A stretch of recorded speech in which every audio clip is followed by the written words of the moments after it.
Hello, everybody, and welcome to the first ever episode of the Tartan Tabletop podcast. Woo! Yes. Oh, come on, you can do better than that. Yay! Yeah, it's Scotland's newest live play Dungeons and Dragons podcast. Or should I say actual play, because it won't be live when you're listening to it. What's the correct term for this, if anybody wants to chime in? I don't know. Actual play, yeah. Actual play. Yeah. We'll go with actual play. I will be your dungeon master, as always, Josh Aitken, and with me, I have a motley crew of scallywags and ne'er-do-wells. We have the wonderful Alex Bath. Oh, I'm getting a little... You saw too much, didn't expect that. Thank you. We have the fantastic Lauren McColgan. Hello, hey! Lauren. That was a bit rubbish. Sorry, Lauren. Yay, Lauren! We have the mysterious Sam Stewart. Ooh. Why am I mysterious? You're quite mysterious. And we have the sensual Niall Curran. That's right, how are we all doing? That's just the fans outside that you can hear. Partick is littered with fans right now. We're here recording live from Partick. A big shout out to the lovely Nicole for letting us use her flat.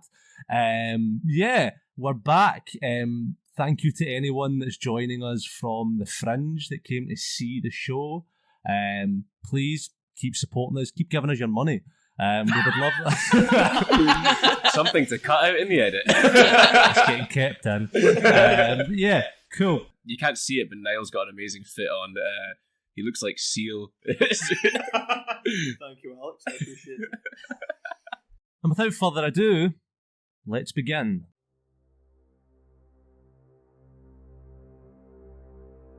Welcome to the Lonely Cosmos.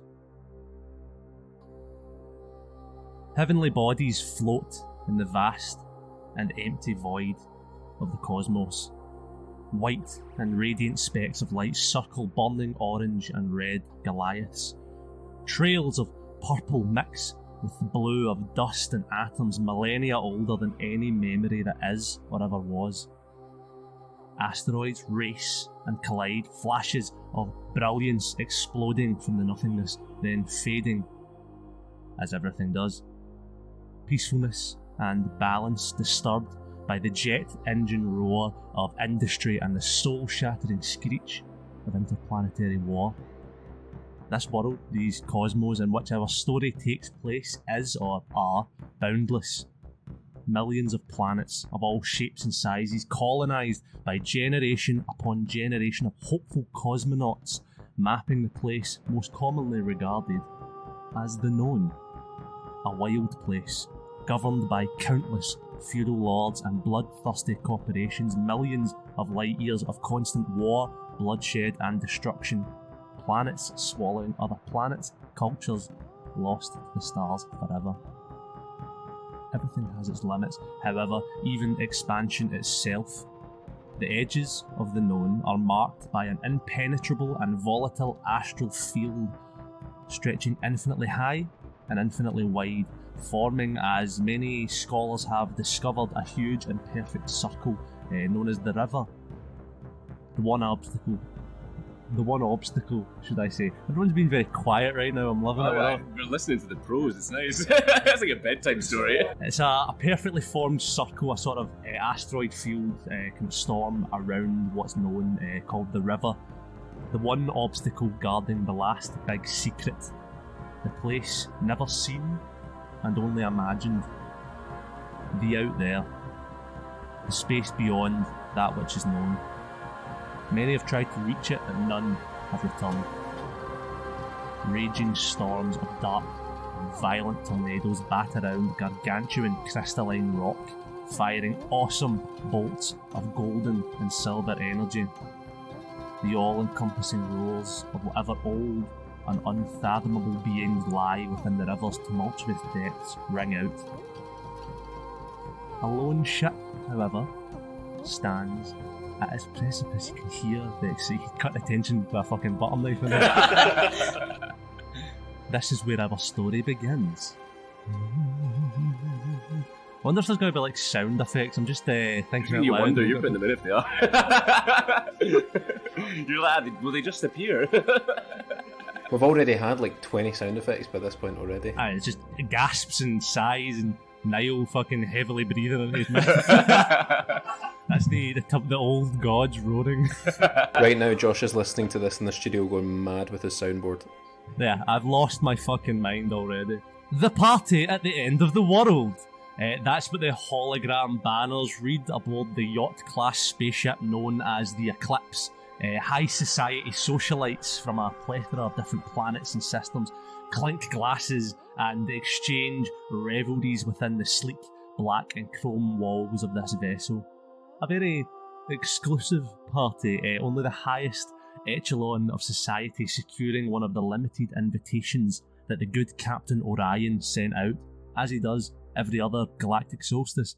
I know that doesn't actually scientifically make sense. You can't have a space-wide solstice. That's not how that works. But it sounded cool. That's going to be a theme going forward. Yeah, there's going to be a lot of things, I'm telling you right now, a lot of stuff that doesn't make sense. Roll with it. Only doesn't make sense for our world. Yeah, this is, if anything doesn't make sense, a wizard did it. Goblin mobsters from the planet as Mobsters. It's pronounced in their tongue. Yep, gobsters, yeah, I should have read that. Rub elbows with autonome politicians. Strange jellyfish-like creatures, descendants of flumphs, smoke a hookah in a far corner of the room as astral elf and tiefling mingle by the multiple bars. A large balcony area with a dance floor and flashing multicoloured cubic lights overlooks the main, slightly classier party deck, but dwarfing all of it on the far end of the room, the viewing window, a gargantuan pane of reinforced glass making up the entire wall on the far side, pointed towards the epic view of the river. Despite the real mix of sort of clans and creeds here, even some like warring factions, the peace for the most part is usually kept during these sort of voyages and parties. All weapons are turned in upon boarding and stored in a heavily guarded cargo area known as the cloakroom. We scan across the crowd, smashing glasses and hoots of laughter, the smell of cigar smoke and fine wine pungent in the air. Our heroes surely are somewhere among the rabble. Now I have written here, roll a d4 to see what order we introduce people in. But if there's anyone specifically that would like to go first, feel free. No? No. The silence in this room are deafening. I'm going to roll a d4 here because funnily enough there are 4 people. Okay. You're the DM, just make it happen. It's all smoke and mirrors, Sam. It is what I wanted to happen. It's all smoke and mirrors. You fell for his tricks. You fell for my tricksy ways. I am just going to do the order that I have wrote it to be in. But for the sake of the audience, no, I'm not. We cut across now to the main party floor as a young tabaxi waitress, which is a cat person, for anyone that isn't a furry. None of us. Well, so you say. She carefully carries a tray of champagne flutes through a crowd of sort of tuxedo-wearing dwarves, the tops of their top hats just about reaching her collarbones. Cat calls, no pun intended, and whistles echo around her, but she keeps a sort of well-rehearsed smile on her face. She sidles up to the bar and sits her tray down next to a man that rests there. Alex, if you could please describe your character. So I am a half-elf.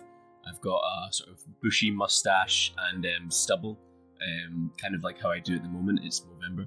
And I've got like purple skin, greying hair, sort of shocks of grey through it, pushed back,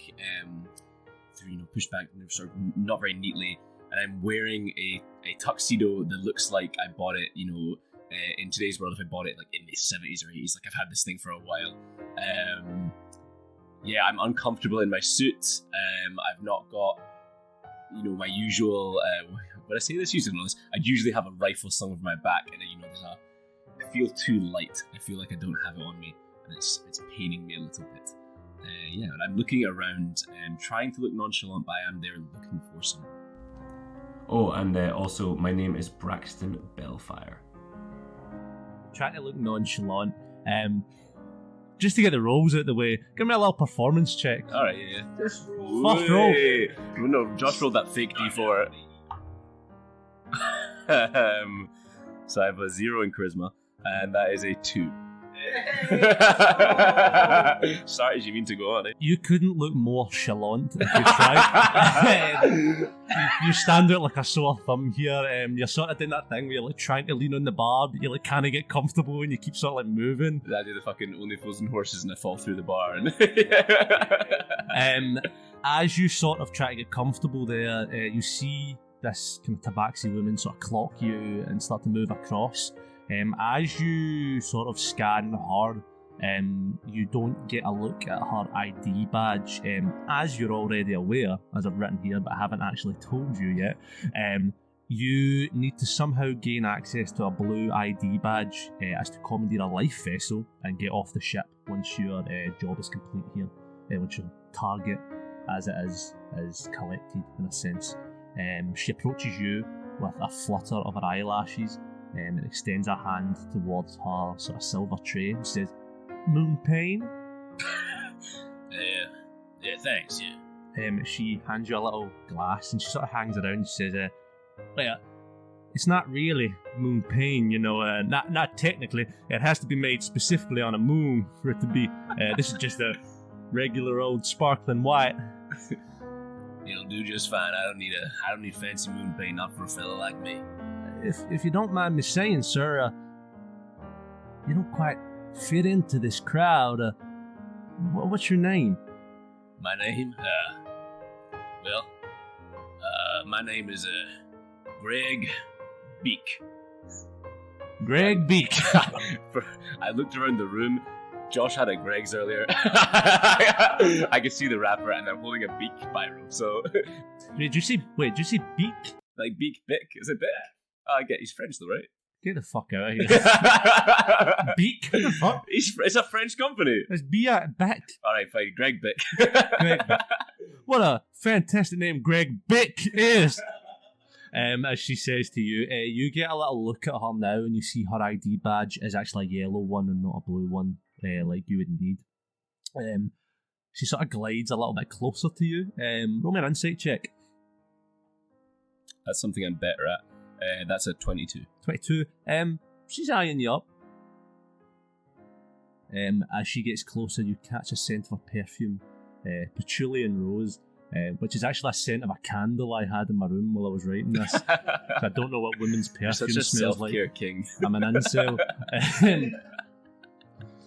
She gets closer to you and she says, I finish in about an hour. Well, unfortunately, that's when I start, so, I have no context as to... I'm the main character. I say weird things out of context and expect you to understand them. She goes, "Oh, you're so funny!" And it knocks over like a sort of glass next to her, and it crashes to the ground on your shoe. She's like, "Oh, I'm so sorry." As she says that, you hear a sort of scuttle of feet behind you. As you turn to see a large sort of bugbear come stomping through the ground. Now, for those that don't know, a bugbear isn't a bug or a bear. It's just a big sort of goblin-y looking fucking guy. Like a massive goblin, think about that. As he crashes through the crowd, says, "Tabitha, I don't pay you to purr in the ear of our guests. I pay you to hand out drinks and occasionally cough up a furball or two." And she says, "Yes, Mr. Roy. Sorry, Mr. Roy." And she sort of smiles at you and sort of tries to pick up the broken glass. And he says, "Now, get out of here." And he turns to you and says, "Well, I'm sorry for my clod of a waitress intruding on your evening, Mr. Bick. Not Beak?" Well, I thought it was Beak, but apparently I was mistaken. I go to shake his hand. Is he wearing a blue badge? Roll me a perception check.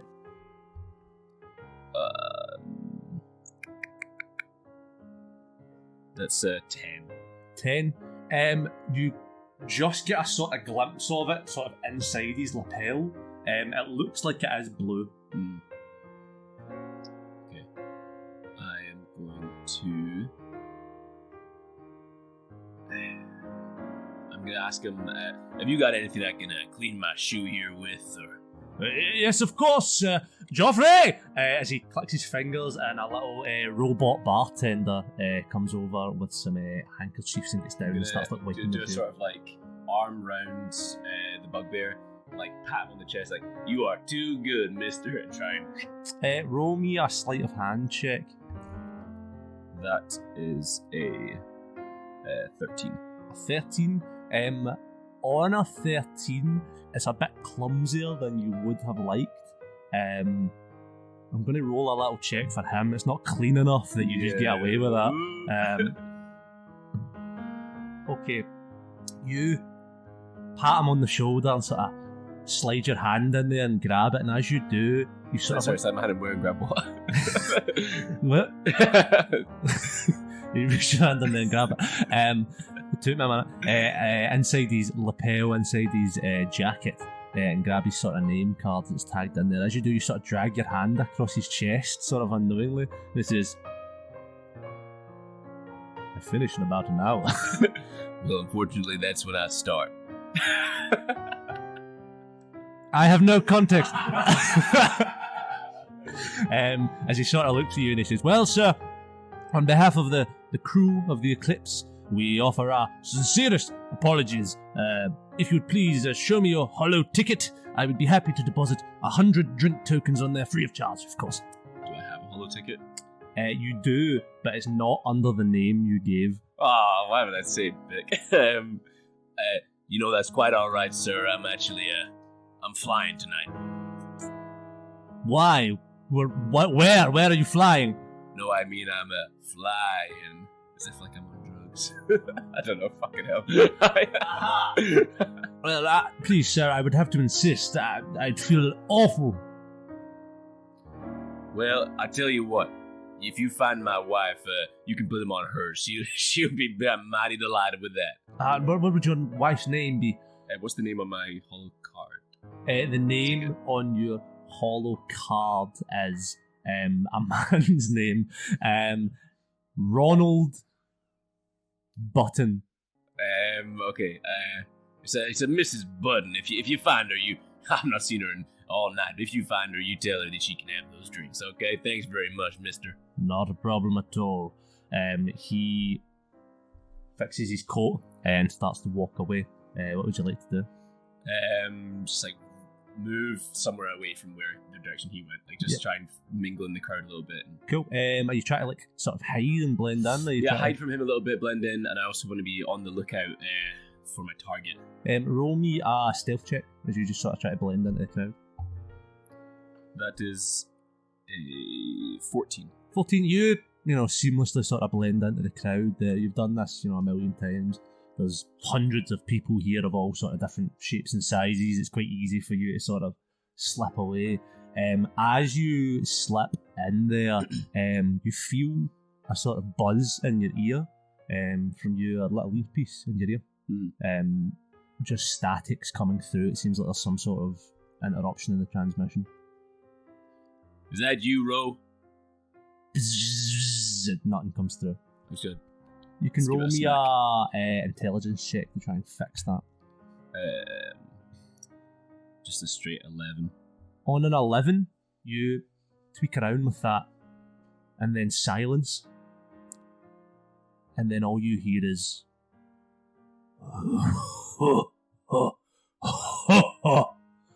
this like deep sort of guttural laugh, and then it cuts back to static. Ro, is that you? Come in, Ro. We cut away from Alex there, and we cut now to the boogie balcony, sort of overlooking the cocktail party below. It sort of has all the sort of lights flashing and stuff like that as thumping electric music pulses through the crowded dance floor. That sweaty alien bodies rub against each other, moving in rhythm with the colourful strobe lights. It sounds like a wet dream of Niles. A Thrycreen sort of bug man wearing a backwards cap and a big gold chain stands behind the DJ decks, sort of using all four of his arms to spin like multiple discs all at once. Leaning against the railing almost blending in with the wires and components of the many speakers and lighting rigs. Lauren's character. Lauren, if you could please introduce your character for us. Yeah, I'm playing the Robust 9000. She is basically a yassified space robot. If you can imagine, basically a sex doll made out of metal. She's got like gigantic metal tits and like a big like red mouth. Jesus Christ. She's a sleigh. Yeah. Cool. You are here, because we didn't actually touch on that, with your sort of partner Alex. You've been trying to contact each other. Braxton and Rowe. That's it, Braxton and Rowe, on the same mission. As we sort of cut across, as Braxton had been trying to contact you, you do start to feel a sort of buzz in your sort of built-in earpiece. I'm going to ask you to roll an intelligence check with advantage to try and fix that. That's just 13, I think. 13? Oh no, 14. 14. On a 14, you're able to sort of, this is like a built-in component of your body, so you're easily able to sort of fix what was wrong and regain the signal, as you two now have like an open comms link between each other as that sort of clicks into place. Ro, I think maybe the manager man, Fancy Pants Bugbear, might be on to me a little bit, but I managed to get his pass, his blue pass. Good job, whore. Bro, we've spoken about this. We're gonna have to have a little look at your programming system for your language and your vernacular, you know. But anyway, thanks for saying it was a good job. You got any sign of Petey? Roll my perception check. That is just 14. 14. You have a scan around the room. It's very, very sort of busy. You see a number of things that I would like you to see for story purposes. You see, first and foremost, just near you, by the sort of DJ decks, a sort of engineer with a large sort of mech suit on. That's taking a lot of attention. He's in this big like robot suit, like moving speakers around in front of the DJ. It sort of cut the music a little bit, and it's very, very distracting. He's got this like huge like sort of piston thing. Like, you ever see like Alien, where she wears that like yellow? Yeah. He's wearing that. I wonder if that'll come into play later on. You sort of search high and low through the crowd away from this, and as you scan the dance floor with your sort of lens eyes, they fall upon a booth at the far corner of the room. It's hard to see the pulsing lights, but you do see one plasmoid woman sitting at the end of the booth. The other people in the booth are obscured by a pane of sort of fogged glass, but you can see the silhouette of 3 other people. What would you like to do? Do I recognise this as Petey? That is not Petey. You can roll me a history check if you want. It's 14 again. On a 14. Plasmoids all look the fucking same, man. They're all like... I'm sorry. We were all thinking it. No, they, other than what they wear, generally speaking, this is a goo person. This goo person has the clothes on, has like feminine clothes on, so you assume it's probably not Petey. But, who it is, hard to say. Okay. Petey not acquired. Well, we keep looking, alright? What's your location? What would this be called then? It's just the... Well, up where you are, yeah. I'm calling it the boogie balcony. It's sort of just the club floor balcony above the sort of main cocktail floor. Boogie balcony, bitch. Well, I'll reconvene with you later on up there then, okay? Bitch. As you sort of look across, bitch, you see that plasmoid woman, and something about her keeps catching your attention, other than the fact that her little sort of like suit that she has on is very traditionally gangstery. It's sort of pinstriped, and there's like a red flower on that. You do see the flash of a laser pistol sort of tucked into the back of her sort of like trousers that they've got on. So the weapons are like meant to not... They've been taken off. Yeah, it doesn't meant to have been confiscated.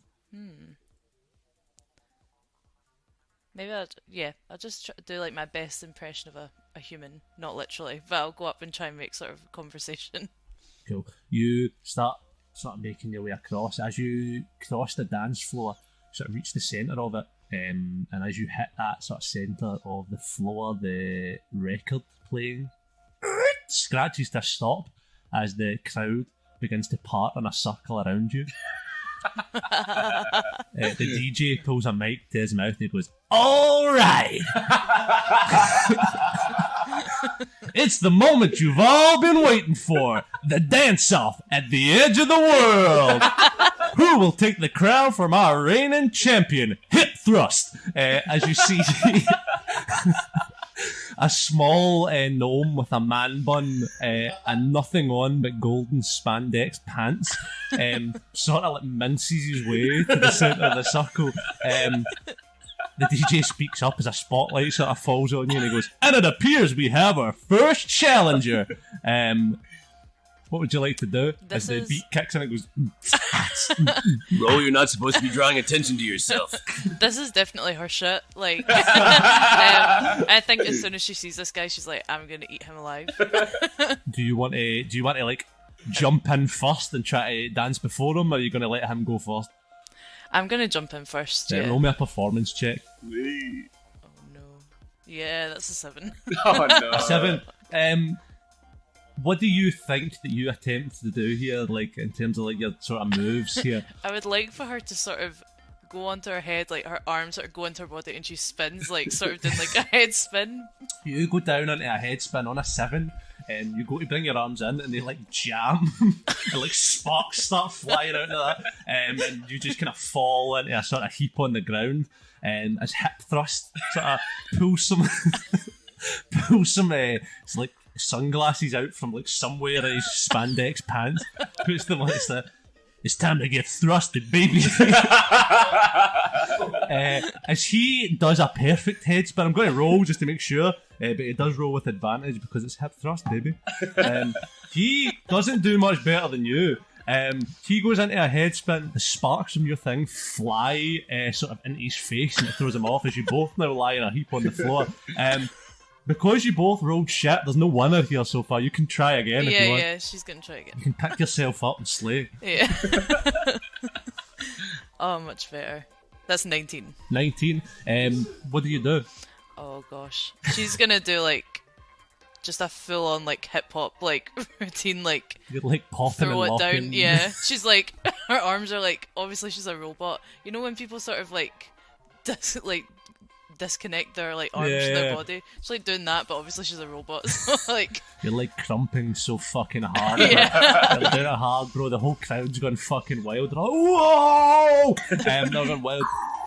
Hip thrust does not look fucking happy. He's gonna make a fucking attempt to save this here. He does not. He rolls a 4. He goes into a death drop and fully cracks his head open on the ground. A real death drop as he falls and takes a whole load of damage as the record spins. And the DJ says, "Wicka wicka wicka what? It looks like we have a new champion." As everyone sort of rushes in and lifts you into the air and stuff like that. Any cover or any stealth advantage you might have had going forward in the mission, gone.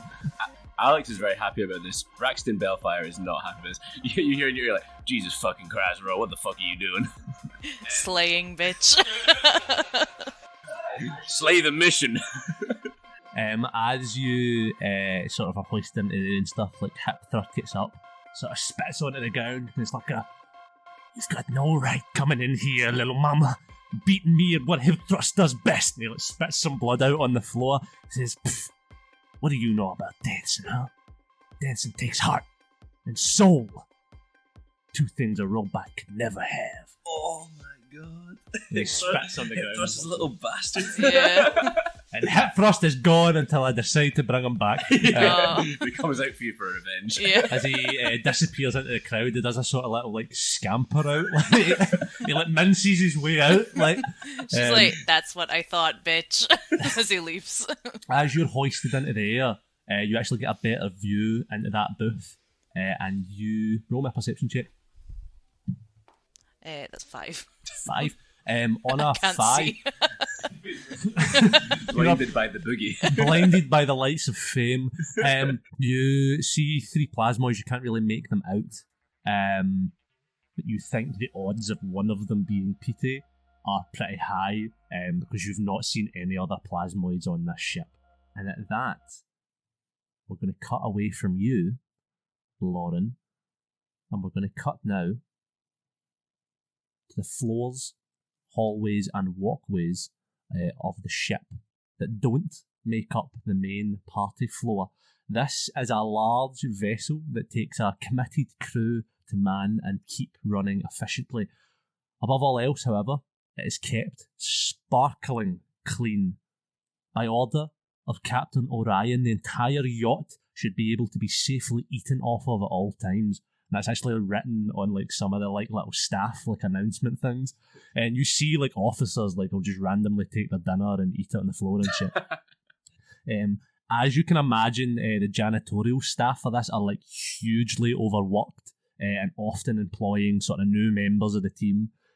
This journey was no exception, and as we bounce around the sort of white metallic corridors, we arrive on the bridge deck, lonely and quiet, as the crew members sort of party below and tend to other things. Lonely, that is, save for one person, a young janitorial new start mopping quietly at the end of the room. Sam, if you would please introduce your character. So, my character is called Sky, and presently they are not dressed how they would normally be dressed. They're dressed like a janitor, almost as if they work here. But they do have really funky, long, sort of brown hair with some cool sort of braids in it, like all out of their face, and like some fancy, I don't know, space braids. You're like that one of those like fucking like white dudes with braids, like your college trip. Roll me a perception check as you're sort of, you know, in your own little world. Here we go, perception. Oh, 2 add 4 is 6. 6. You're in your own little world here. You're sort of enjoying, you know, the time alone. You don't often get time alone on this ship. You know, you're always working with sort of your crotchety sort of manager, Mr. Manager. God, Mr. Manager is the Genius. worst. See that Mr. Manager, he's always on the back. Mr. Manager says this, Mr. Manager says that. You turn after maybe like an hour of like doing this sort of cleaning, doing things, and for the first sort of time, you know, you've looked about this whole room. But the first time you really take in the incredible view of space is before you. So it's of the river, the storm that separates you from the known, you know, to whatever lies beyond that. You see writhing colours and comets, things both solid and not move and collide almost in rhythm as flashes of iridescent light crackle and pop like firing neurons. You look across the room and you see that placed in the centre, staring into that sort of abyss, is the captain's chair. Empty. Oh, I'm going to sit in that chair. I'm just going to like mopping over towards the chair. Nothing to see here. Just a quick look back that way, quick look back that way. Oops, I'm in the chair. You sit in the chair, and as you sort of sit down, take it all in. you get comfortable. You see sort of little sort of side table next to it, almost a white naval captain's hat rests there. I put the hat on. Of course you do. You put the hat on. What are you thinking about right now? What are you feeling? This is it. This would be nice. Oh, to not have to be a janitor and be back doing what I should be doing. As you say that, you sort of catch a reflection in the window, sitting in this chair, and you look taller, you look broad in this chair with a hat on, you look like a hero, almost. Just whispers to himself like, I look pretty hot. Roll me another perception check. Here we go. Better than a 4. Better than a 4. 7. Seven. Better than a 4. Roll with advantage if you want. If you want. Because I want you to. Hey! Dirty 20. 30-20, thank God. You sort of look at the little table that the hat had been on. There's sort of just like a slew of paper there. You don't like. I don't know if you're the type of character that would just look through someone else's post. I'm as nosy as the next guy. You're as far as anyone's concerned right now, you're the captain. You know, in your head, you're sitting here in this chair, you've got a hat on. Well, I wouldn't look at the captain's papers. They're my papers. They're your papers. You see a slew of sort of like final notice bills. Also, what appears to be a failed health and safety check, stating that the structural integrity of some of the viewing windows is below code. You also see... Sounds rough. Yeah, right. You also see a sort of strange-looking, like, leather journal. The name on the front of it simply being Icarus. From my first day on the job, have I met anyone called Icarus? From your first day on the job, no, you have not. No. You've never even heard of anyone, at least on this ship, called Icarus. Wonder who Icarus could be. Yeah. Let's just look at the first page of the journal. Just the first page. You just look at the first page, and it is filled with just nonsense, just like ravings and scribblings. Not even to the extent where it's like, I'm just struggling to read this. It's like random words. It seems smushed together and symbols and ravings. And a quick flick through some other pages, and it's the same. The same. You, after one quick look at the first page, immediately find yourself flicking through to the last page and see that all pages seem similar. There are different things written on it. It seems like there's some sort of like ongoing narrative almost. Like it's not the same on every page, but... Oh, I don't know who this Icarus is, but it must be a loon. It would seem so. As you sit there, is there anything else you'd like to do while you're sitting in this chair? Just go back to the view one more time. Be like, You settle back into that view, and then you hear a voice from behind you say, "Beautiful, isn't it?" Immediately, like, upright, sweeping the floor again. Like, oh yeah. Oh yeah, isn't it? It's gorgeous, isn't it? I was just like backstepping away from the chair, not even properly looking at like whoever it was that was speaking. Oh yeah, it's beautiful, gorgeous. Just turn around, let's see you. You turn around and see him like just standing in your sort of way. The sort of broad figure, who can only be Captain Orion, the captain of the ship. A large orcish man with slicked back red hair and a thick sort of red beard. He wears a pristine white naval uniform. He sort of looks at you and he chuckles and he says, "That fits you well, son," as he kind of gestures to the hat still on your head. Captain, fancy seeing you here, up here, at the captain's chair and everything. Wow, what a coincidence. It would be coincidental, wouldn't it, that I would be in my own bridge? Yeah, it's very good, with the party and everything. I thought you'd be down having a wee drink or two. You'd probably be wanting this back, and just like hand over the captain's hat. And thanks for the compliment. Looks pretty good on you too. See ya. He takes the hat off you. He sort of laughs, like he doesn't look, angry or anything. He's sort of like, "Sit. Please, by all means." You sure? He nods. Leaps back into the captain's chair. You're in there like a shot. You're straight back into the chair. I'm like, "Here, hold this," and hand on the mop. You're funny. And he drops the mop on the floor and walks over to the sort of large glass window that sort of looks out into the river. Says, "Tell me, son, have you ever wondered what's out there, beyond what's known, I mean?" Oh, I mean, who hasn't, eh? Beyond literally everything we know. Well, you wouldn't be wrong. Sometimes I wonder maybe it's more of the same. I don't know. That would be pretty boring. I mean, it could be anything. I think it's what is in here, and that's something different, new. Things that would make our minds like explode. Tell me, how does a bright young upstart such as yourself end up working as part of a janitorial crew on my ship? Oh, you got to tread the boards someday. You got to, or mop the boards, as it were.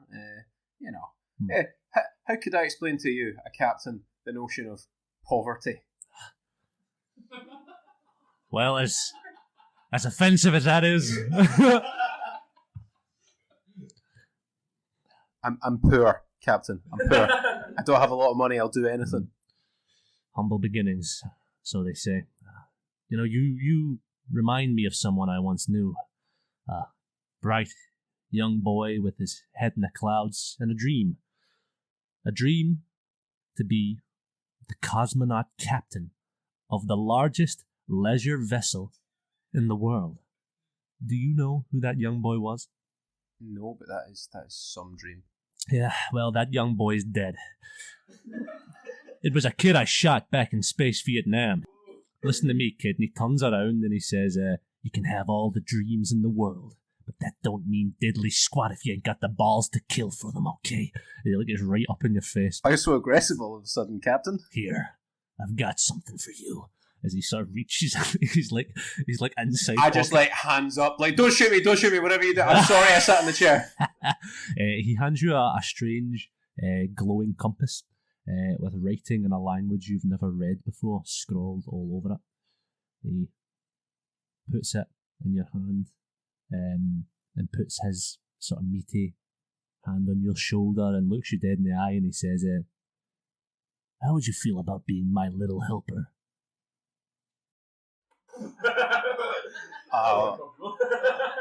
Listen, I don't know what you thought from me, like sitting in your chair or anything.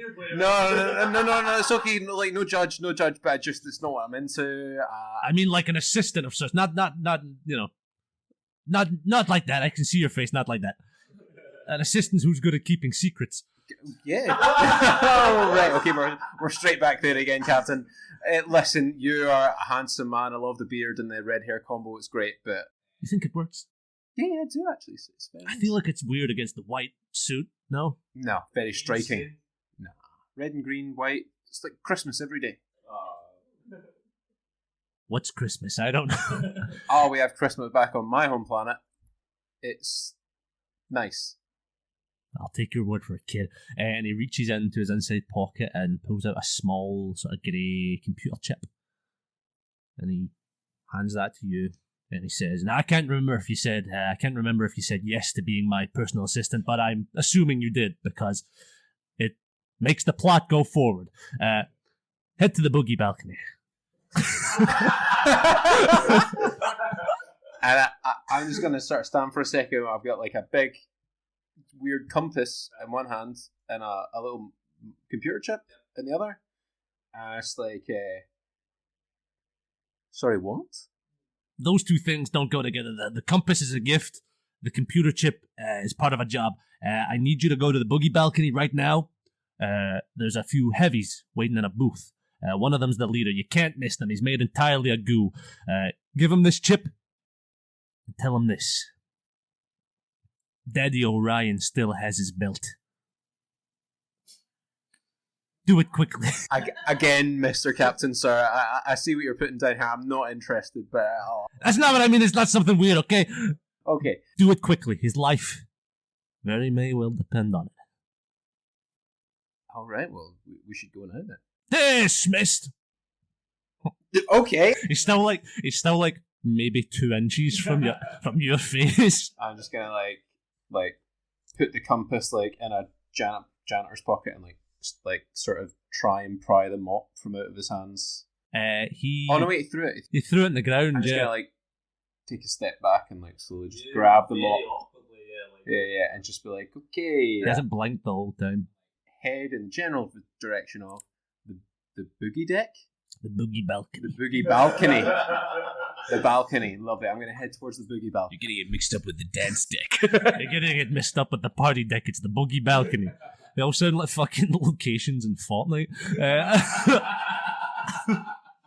Cool.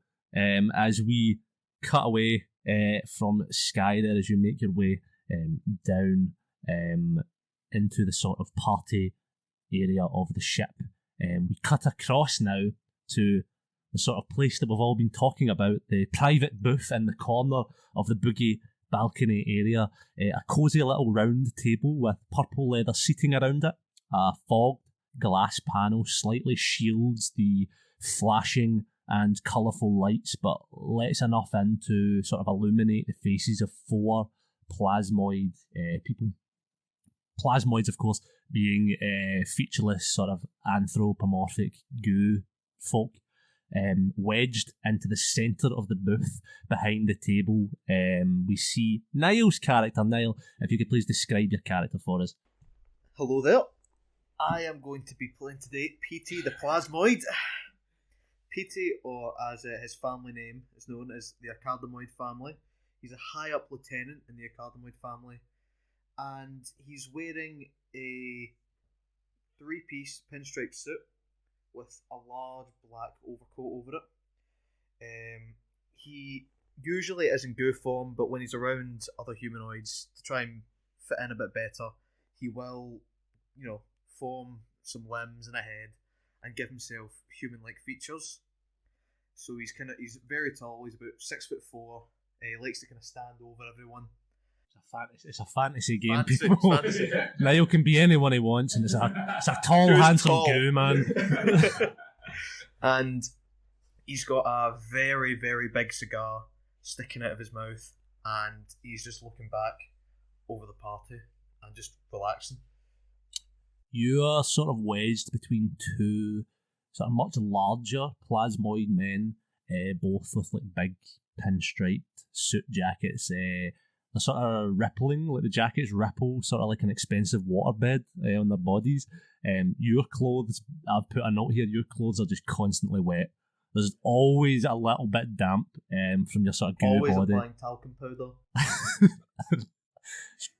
Constantly covered in talc. The guy on your left, it's a made man. His name is Sludgehammer. The seat sort of creaks under his immense weight as he shifts slightly. The guy on your right, however, you don't know too well.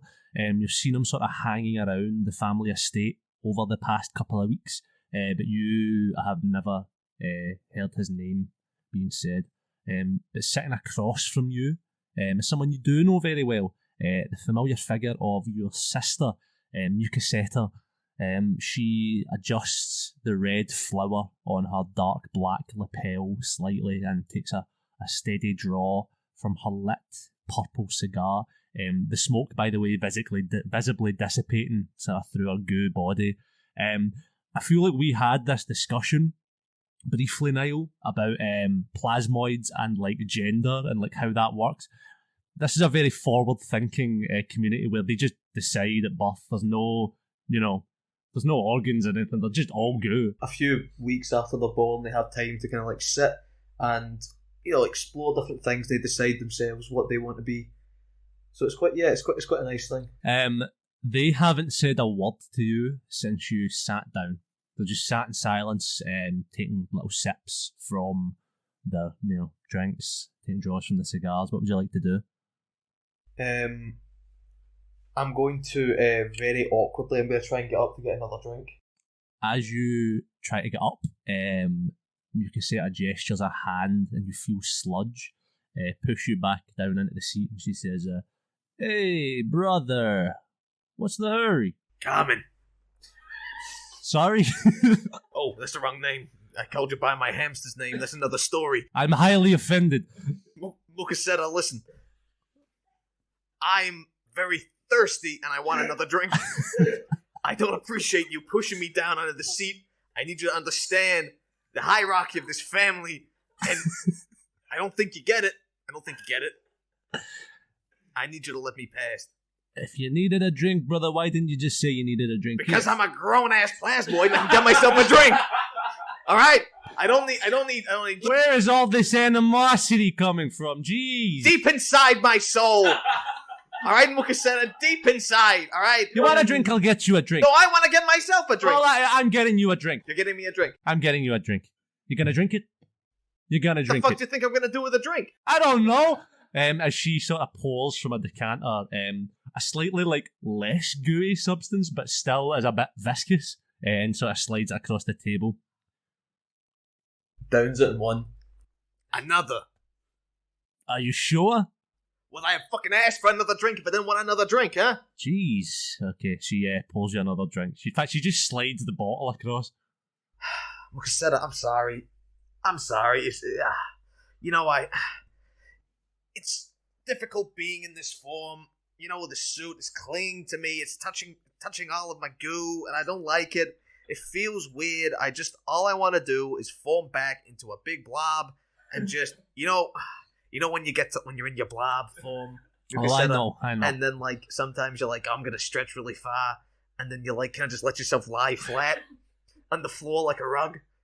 I want to do that. And I can't do that here because people be like, what the fuck is this gooey rug on the floor? And I can't do that. And I like to have options.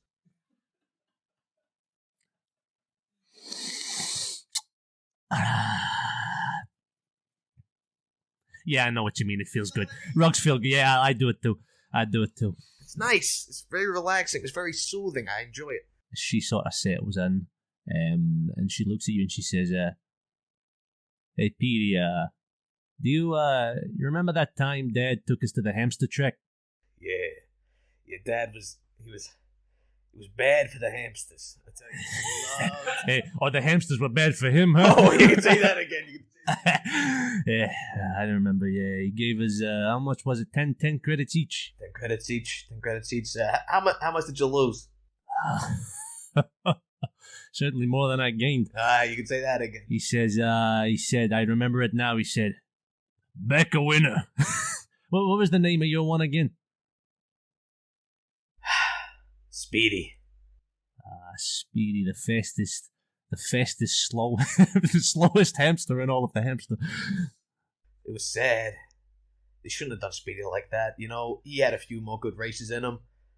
I really loved that hamster. I remember when Dad would take us back to the stables, behind the track, and we get to see all the hamsters. And I always loved Speedy. Speedy would always come right up to me, and he'd always, nuzzle my hands, trying to get walnuts and other things. And he was always... I zoned out. I was just enjoying that so much. This fake memory. And, he was always so nice, the way that he nuzzled and the way that he just kind of... He had the nicest coat, and to put him down like that after such a bad paw break, it was sad. Well, the doctor said it would have healed in a week's time or whatever. But he couldn't race the next day. He couldn't race the next day. You know how it is with the hamsters. That's why I rescued my hamster, Carmen. She's fast. She's fast, but she didn't have the heart of a racer. She was a free spirit. She would run by herself, but never with the other hamsters. How's she doing down in the cargo hold? She okay with that? I don't want to know. She likes to be free. She doesn't like to be caged up and locked away. Hopefully, she's got enough walnuts, and she's happy. Who told you that hamsters eat walnuts? I've never heard another not a human being, a plasmoid being, anyone feeding hamsters walnuts. Well, one day I had walnuts, and I gave Carmen walnuts. Are they not supposed to have walnuts? I don't know. I feel like that's not going to be something. Sludge, come here. Do me a favor, huh? Could you go look up whether or not hamsters are supposed to have walnuts? For context, this is actually freaking Niall out because he has a pet hamster. Yeah. And he's probably fed it walnuts a bunch of times. I'm quite worried. I'm just saying this to fuck with you. Sludgehammer reaches into his own body and pulls out a big encyclopedia, just a picture of a hamster in the front, and just starts diligently looking through that. Hamsterpedia. Boo! Sludgehammer doesn't really talk. You've never known him to say words. As Mukaseta starts talking again, she goes, "I remember we were at the trek. My hamster was Sergeant Pimpsqueak, some shit like that. I remember we got real excited. We got our star pop, our little candies, and bang, the laser went off, and they were off. And that fucker, that piece of shit, our father, like he'd planned it all along, grabs us by the scruff of our collar as well. Your collar. I had pigtails then, and that was easier for him. And dragged us outside, and we kicked and we screamed and we said, "Papa, what about the race? What if we win? I'm gonna miss it run. But this isn't fair, Papa." And he said, "Do you remember what he said to us?" Yeah, I remember. Sometimes in life, no matter how much thought and planning you put in, no matter how badly you want it, you don't get to see the ending. What do you think he meant by that? Well, considering he died a couple months later, of a massive, gooey coronary. I think that's what he meant. He built up such a big family, and Is it too bad to say leukemia? the leukemia got him in the end, and he never got to see what we became. He never got to see everything that you did with yourself, Mikaseta. He never got to see all the business and all the diversification that I'd made within the family business. He never got to see that, and that was his end. His end was seeing us be successful and start to make our way up the family. And he never got to see that, and good, fuck him. He was an asshole. Poly Academy, Poly the Plasma, whatever the fuck you want to call him. He was not a nice guy, okay? And I don't want you to think any different. Okay, Mukaseta? Yeah. She reaches across the table and pulls you another shot of Uzo. Haha. Thank you very much. She takes a drink of the shot. She cheerses you. To Polly. The pup. Rest in peace, eh? As you drink, she reaches into her sort of back pocket and lays a laser pistol down on the table in front of her and just stares at you. Oh, what the fuck?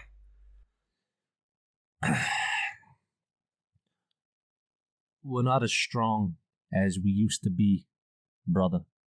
I mean, you know that, I know that. Piece by piece, our enemies pick us apart, and soon all that will be left is a pile of bones, metaphorically speaking, because we don't have bones. Like puddles. Yeah, like, puddles of puddles. Puddles of puddles. This deal with the Dust Runners, it could save us. Whether you agree with it or not, you know in your heart of hearts, it's what Dad would have wanted. You know for a fact that a plasmoid's natural enemy is anything extra dry. These Dust Runners, they are gonna fuck us up. They're gonna fuck us over. I can guarantee it. I'll do anything, Petey, to keep this family alive. Anything. So will I. And I hope we can do that together. We can continue to run things. I can continue to run things, and you can continue to help me run things. The family needs a unanimous vote, Petey. And you're the only one holding out. The only one. And she puts her hand on the gun. And she says, I'm sorry, brother. Sometimes you don't get to see the end. What would you like to do? Obviously she was able to sneak a weapon in there. Would I have been able to put my handgun inside my torso? Roll me a sleight of hand check. Would it be a sleight of hand? Sleight of goo. Roll me an intelligence check to have had the foresight to have put something in you. Intelligence, that is going to be a 25. 25? You have a full automatic rifle. In fact, any weapon, whatever your best weapon is on your character sheet, is just in your body right now. Mukaseta, I want you to know something that I understand. We've been running things for so long since Pop died. Look, I wanted us to come up here and do this today because I wanted to give you a gift. I wanted to give you something.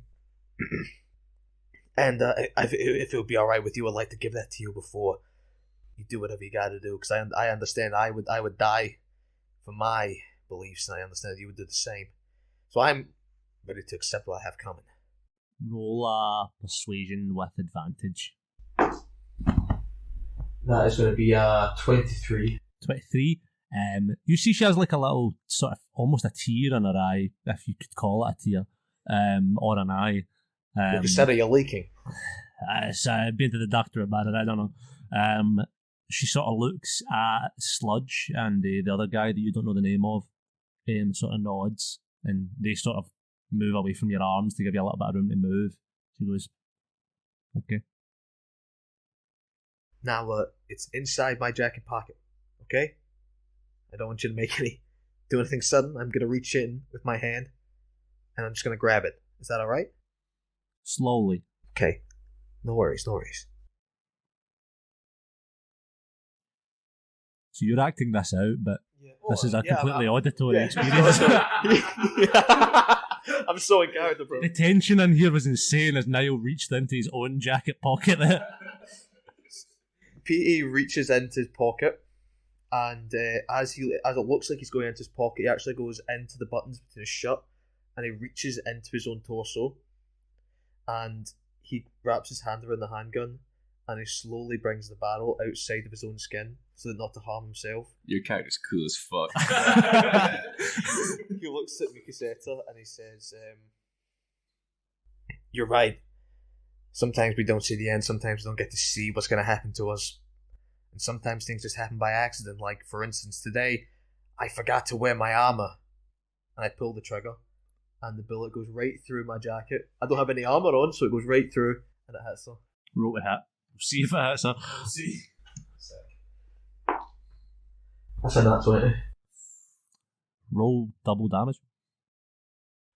First nat 20 there. First combat roll to hit was a nat 20. That's insane. Let's have a little noise for the nat 20. That was the weirdest note. We all chose such bizarre noises. Everyone's like, well, I just hear like a little noise. So that's 2d10. Would that count as sneaking? No, it's not sneaking attack. 17 plus. You'd be a little bit sneaky. Yeah, I'll give you sneak attack. You'd be pretty sneaky. That is 22 points of damage, and that'll be 3d6. And that's 2 1s, so that's 28 points of damage. Fuck me. You say this line to her. I'm going to make a roll here. She can't move out the way of this. You hit her. But before you pull the trigger, a look of realisation crosses her face as she realises what's about to happen. Bang! A hole rips through your lapel jacket as a laser fires through her chest as she hits the floor. You hear her groaning and moving. She's not unconscious. It should do a huge amount of damage. As that happens, and you sort of stand up and the other two guys spring to attention, we cut across now. Sort of as everyone other than Braxton, because you're still down on the party deck. You, Sam, Sky, you at this moment run into the area to try and find this plasmoid guy. Lauren, Ro, you see all of this happen. What would you guys like to do? Braxton, you hear a shot go off. I'm gonna radio Ro real quick. Ro bust 9,000. What was that? What was that shot? Was that you? No, shots fired. Well, I heard one, but you said it wasn't you. Orb people, slime people. Slime people. Plasmoids. Plasmoids. Oh, plasmoid. Oh, like Petey the plasmoid we're looking for? Affirmative. Alright, I'm coming. What's your location? I'm currently in a sort of Mexican wave on the dance floor. You're being passed around. I just run towards the boogie balcony. You can roll me an athletics check. What are you doing right now? So the captain didn't give me a name, did they? No, they just said a plasmoid guy. Yeah. So I'm gonna take in the situation of somebody's life was in danger. The captain said, presumably I was looking for either the person who just got shot or the person doing the shooting. Yeah.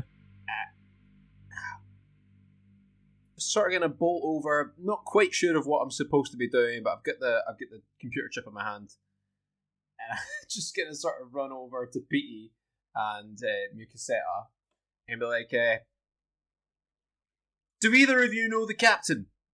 Mukaseta is lying on the ground, sort of rolling around. She's like, "What fucking captain? I don't know no fucking captain." You do know the captain very loosely. Do I know? Should I roll a check to see if I know what he's going to give me? Yes, roll me a history check.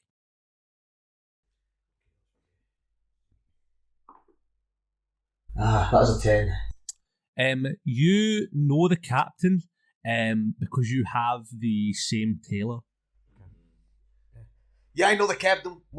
What is it? What do you want? As you say that, Sludgehammer and the other guy, I just rolled 2 things to hit. What's your AC? 15. 15. One of them sort of misses you as you sort of like, grab the little guy's hand. Sludgehammer socks you clean in the stomach with just a punch. That's going to be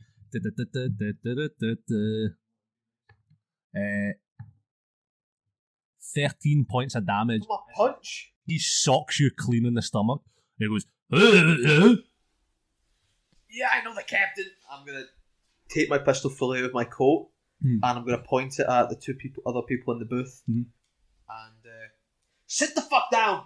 Sit the fuck down unless you want what happened to her to happen to you. Sit the fuck down. roll me intimidation. While you're rolling that, Alex, you got a 1 there? Yeah, I got 1, yeah. I have a 0, much like myself, I have a 0 to my athletics, so... Braxton, you are fighting your way through this crowd and everyone's sort of like, as they're like running, there's been a gunshot, everyone's like sort of as you're running through, you see the guy you took the ID card from, the sort of like maitre d' sort of guy, like standing in a doorway with 2 like robotic guards, and he's sort of like scanning the crowd and sees you and starts like pointing towards you. I'm going to try and duck behind some people and then disguise self. You duck behind some people, disguise self. What do you disguise yourself as? I'm going to turn into the guy I stole the original ticket off of, whoever that guy's name was. Button. Ronald Button. Ronald Button. That really pressed my memory there.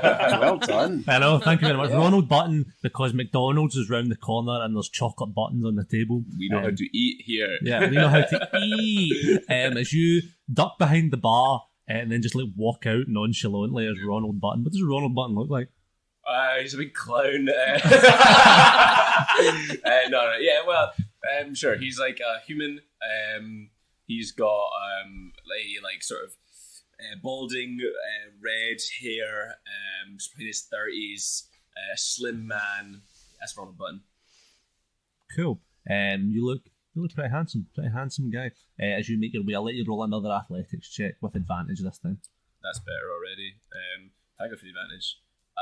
That's a 12. Cool. You find yourself sort of on the top of the, gonna make it to the stairs, clamber up, just onto the lip of the boogie balcony.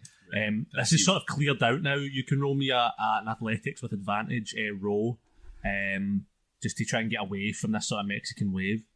Can I see row? We'll find out in a second. 19. On a 19, you don't actually need to do much to get away from this Mexican wave. As people start to dissipate from the gunshot, you're made of, steel and iron. As, the people carrying you dissipate, the ones that are left are like, fuck this, and just let you down. And they all run.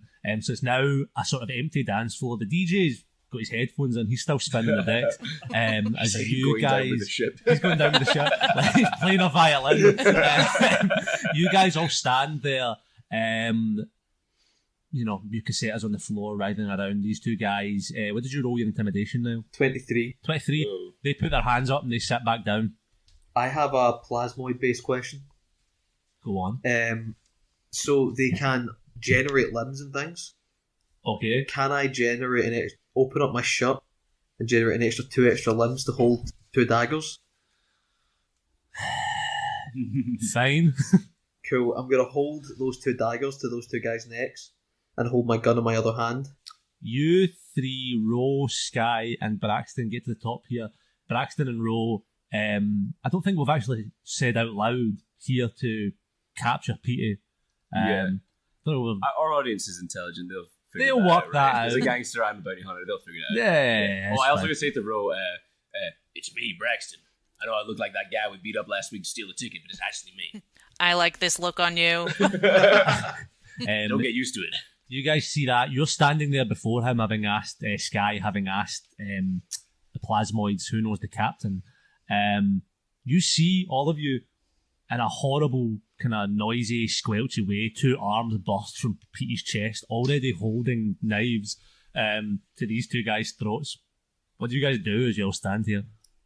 I'm gonna say, Petey Acadormoid. Is that how you say it? Yeah. Acadormoid, you're under arrest. Name's Braxton Bellfire, bounty hunter. You're coming with me. Don't give a fuck what your name is, huh? Right. No, you've already got one body here. Shut the fuck up. Shut the fuck up. Jesus Christ! Shut the fuck up. I imagine that we can't take weapons in, right? But I've taken something to a handcuffs of sort. Yeah, I'd say. And he's a plasmoid, and I know that, so I'm prepped for that. So I'll have some sort of. Oh, you know what? I've got ensnaring strike. I'm going to ensnaring strike him to try and capture him in. Yep, cool. What's that, a saving throw? It's a roll to hit.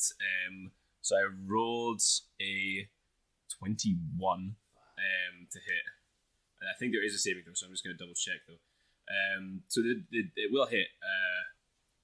Firstly, will I be able to sneak my I couldn't probably sneak my full sniper rifle in, but would I be able to sneak anything in? You can roll me a sleight of hand to see if you'd sneak in or snuck in. 12. 12. You were able to sneak in the equivalent of a Derringer, a little tiny pistol. D4 damage. Yeah, like a D4 damage, Okay, but so it is ranged. It's a strength saving throw for you now, for the ensnaring strike. And Plasmoids are very dexterous, not very strong. Speak for yourself. Sledgehammer just socked you. Oh. And I did 7 points of damage to you. That's a 5, so... The saving throw is a 5, yeah, you're ensnared, my brother. How does that manifest? So it's like a little special bullet that I put in my Derringer. I go, pew, fire it at you, and it's like a energy cage appears around you and pulls you in. Because you're goo, we'll say it's for this specific instance, looks like a mason jar. It's like a jar. The fuck is this? I'm like, roll, get him. That's very aesthetic of you. The mason jar. You put him in the jar, put the goo in the jar, as you guys kind of move forward. What are you doing right now, Sky? I've been very confused by this whole situation. So it's just, I'm like, whoa, this is above my pay grade. But wait, hang on a second. What authority do you guys have to be here? This is our boat. I will give you 400 credits right now if you hit this motherfucker. Hit him. I'm a bounty hunter. This is an international gangster. We're taking 800 credits. Do you have the He's authority got warrants to be on multiple planets. 1,200 credits. I'll pull out my real identification, and I'll pull out warrants for, I'm assuming, many, many crimes that Niall's character, PT, has committed. Those could be fake. Son, listen here. This is Fake real. news, little man. It's fake news. Who do you trust, me or the man who just shot somebody in front of you that had daggers to the throats of 2 others?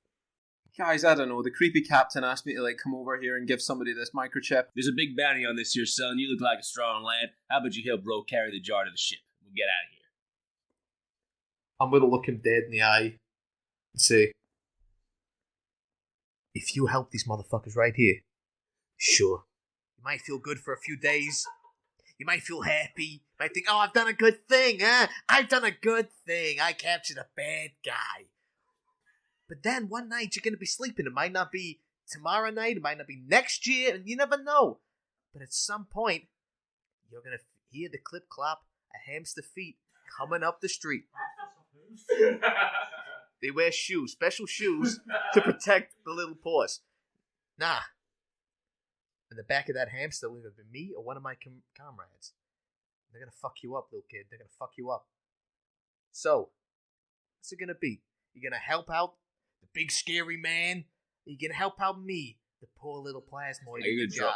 I'm going to drop my disguise self. This is who I really am. This is my identification. Oh my god! Oh my god, it's a whole new person. Do you want 5,000 credits and also to feel like a big man?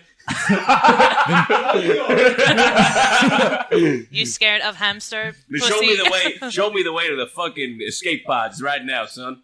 Help me out here. I wish I'd never sat in that. As you say that, Sledgehammer and the other guy have sort of made their way across to Mukaseta. She's on her feet now.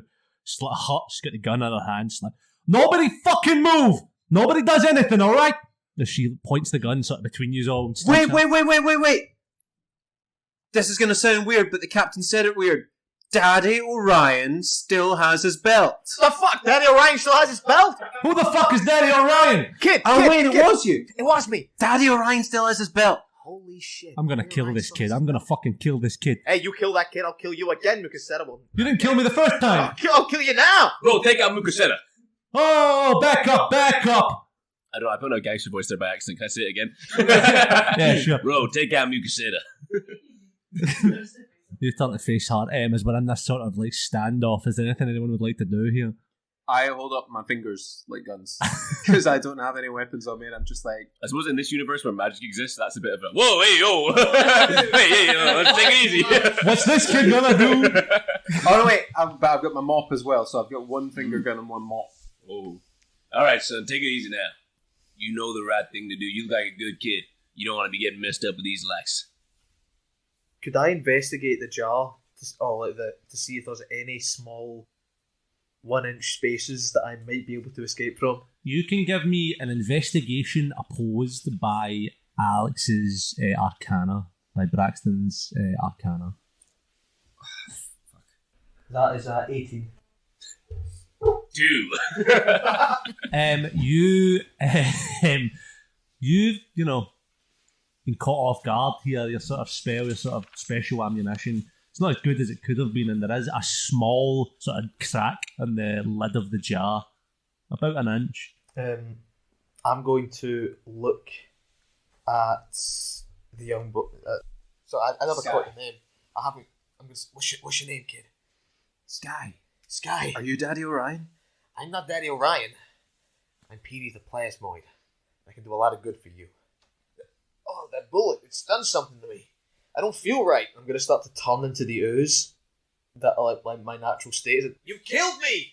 Oh, I'm turning into ooze! Well, it was an alive or dead contract, so that's all right. Ro, pick up the jar. Let's get out of I'm here. going to start to slip through the crack after I've abandoned my clothes and all my weapons.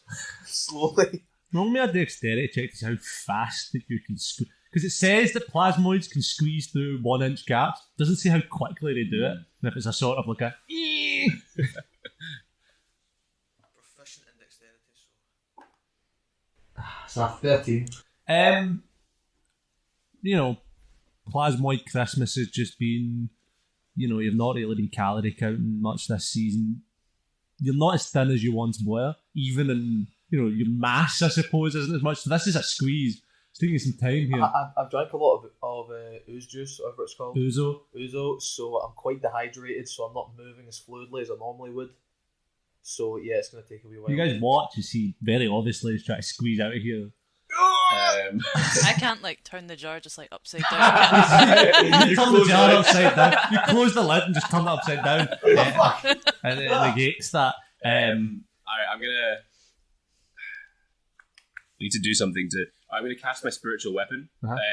My spiritual weapon appears, and it's like a little hologram version of me.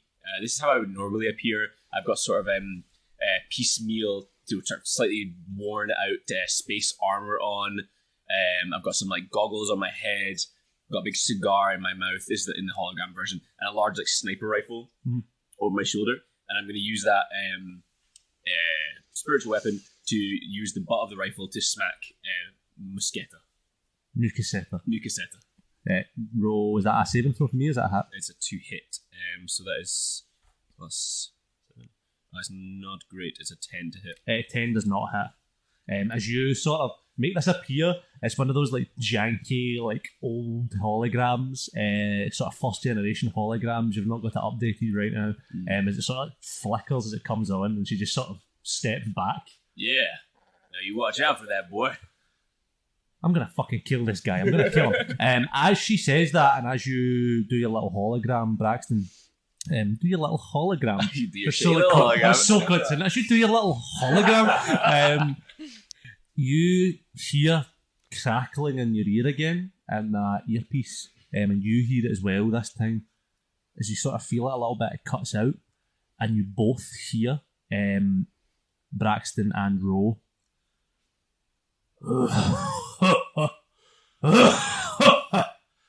As that cuts away again. Alright, Ro, pick up the jar. We're getting out of here. This place is freaking me out. You, kid, you just show me where this rifle, or show me where these escape pods are, and there's money in it for you. Wait. I will come with you willingly. I will do whatever you ask. Just please, can we get my hamster on the way out? Please. I'm a fair man. Go get your hamster. Thank you. Where is it? In the cargo bay. Alright, you want to show us to the cargo bay and then to the escape pods, kid? Heck yeah, I'm in for the ride now. I love hamsters. Oh, you're gonna love Carmen. Carmen she got the nicest coat. She's so nice. You know, you get these horses and they're not quite that comfortable because they're skinny. Okay, I feel like we don't have time for this. Let's go. The party comes together so naturally, so unforced. As you guys sort of go to move, Mukaseta sort of draws a gun again and stands in front of you. Oh yeah, you fuck. You feel the ship slightly lurch, and then a deep echoing impact reverberates through all of the decks, sending people flying in all directions. Glasses crack and screams echo once again from the party hall. I need every one of you to roll me a dexterity saving throw. Niall with disadvantage because you're in a jar. 10. 5. 16. Unlucky 13. Unlucky 13. Anyone that got under 10, you're just prone. You don't take any damage, but you're prone. Right now, you're just flung onto your back, sort of thing. All of the other ooze people managed to stay standing. They sort of, whoa, what the fuck was that? As all of the lights pop, sending you spiraling into darkness as the floor below you seems to tilt and move. There's about a split second here before the emergency lights come on. Everyone can do one thing if they like in the darkness. Everyone can do one thing in the dark.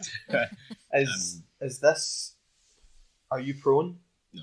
Ro is prone. Yeah. Ro is prone. Is the one that had you, to be fair. Yeah, you're probably on the floor now. So am I just rolling on the floor in the jar? Yes. I would like to cast Mage Hand and try and grab the jar before it rolls away. You cast Mage Hand and try. I'd say roll me a sleight of hand check with advantage. Is the ship like tilted now? It's tilting. Just before it gets It's like still quite, sturdy. It's not. Ooh, lovely. What was that? Sleight of hand? Yeah. Where's this?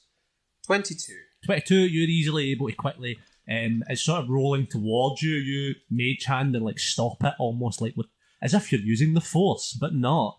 You stop the jar from moving. With the ringing sound of a klaxon, does anyone else want to do anything?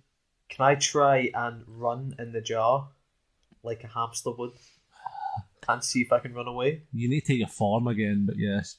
You take your form again. I'll bundle up all of my clothes in like a pile. I'm now in naked plasmoid form in all of its glory. I would say, it's a split second, all of this. You bundle your clothes up and turn into a naked plasmoid man, and then, that's it, the lights come on. What about for Ro and Braxton? Can I do anything while prone? Or just get You up? can get up, or you can, shout things, or, do stuff from the ground. I'll reach to try and grab Ro and stop her falling. Yeah, you grab Ro's hand, Braxton. Do you want to do anything while you're down there, say anything? Nice save. As you steady yourselves, you grab onto Ro. With the sort of ringing of a klaxon alarm, the entire ship is bathed in red light, sort of red emergency light. It's hard to sort of see and sort of, process what's going on. There's panic all around, people sort of stampeding, pushing, trampling, desperately trying to reach where they imagine to be safe. Anyone can roll me a perception check right now. The DC is 10. I got a 16. 21. I got 19. 13. So everyone got over 10 there. Fabulous. You all turn like something out of a fucking comic book movie towards the window, towards the large viewing area. And then you see it. Your mind, everything around you goes quiet. The screams and the panic muted by silence. Tentacles. Tentacle. That's just that.